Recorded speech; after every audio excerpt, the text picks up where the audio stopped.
भारत के aviation sector का कभी सबसे चमकता सितारा रही जेट एयरवेज अब पूरी तरह इतिहास के पन्नों में सिमटने जा रही है। इस एयरलाइंस को दोबारा शुरू करने की कई कोशिशें की गई, लेकिन अब सुप्रीम कोर्ट ने एक ऐसा फैसला सुनाया है जिसके बाद हर तरह की संभावनाओं पर विराम लग गया है। अब इस कंपनी का अस्तित्व सिर्फ इतिहास की किताबों में ही नजर आएगा। सुप्रीम कोर्ट के मुख्य न्यायाधीश डीवाई चंद्रचूड़ की अध्यक्षता में जस्टिस जेबी पारदेवाला एवं जस्टिस मनोज मिश्रा की खंडपीठ ने जेट एयरवेज के मामले में उसके लिक्विडेशन का फैसला सुनाया है। किसी कंपनी का लिक्विडेशन उसके एसेट्स इत्यादि को बेचकर उसे पूरी तरह खत्म करना होता है। इसके लिए सुप्रीम कोर्ट ने एनसीएलटी के एक फैसले को खारिज कर दिया है। दरअसल जेट एयरवेज को दोबारा शुरू करने के लिए जेकेसी ने एनसीएलटी के सामने समाधान योजना पेश की थी।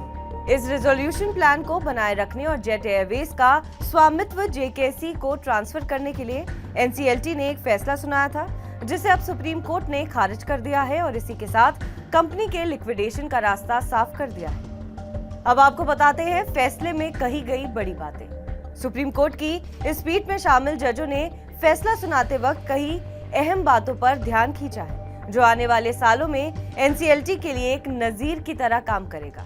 जस्टिस जेबी पारदेवाला ने कहा कि एनसीएलटी का आदेश कंटेंट पर विचार न करने और सबूतों को गलत तरीके से पढ़ने के मद्देनजर था। हमें इसमें कोई संदेह नहीं है कि एनसीएलटी ने स्थापित कानूनों सिद्धांतों के विपरीत काम किया है। जस्टिस जेबी पारदेवाला ने कहा कि ये मुकदमा आंखें खोलने वाला है। यहाँ तक इंसॉल्वेंसी बैंकरप्सी कोड का सवाल है, इसने हमें कई सबक सिखाए हैं। सुप्रीम कोर्ट ने समाधान योजना के कार्यान्वयन में विफलता की बात अपने आदेश में कही। इस योजना को लेकर एसबीआई का कहना था कि योजना अधर में है। जालान कंसोर्टियम ने शर्तों को पूरा करने के लिए कुछ भी नहीं किया है। कंपनी ने समाधान योजना को आगे बढ़ाने के लिए पहली किस्त भी जमा नहीं कराई है। Jet Airways full carrier service देने वाली देश की पहली प्राइवेट एयरलाइंस थी। इसके फाउंडर नरेश गोयल हैं। जेट एयरवेज देश में तेजी से बदल रहे एविएशन सेक्टर के हिसाब से खुद को बदल नहीं पाई। छोटे विमानों की जगह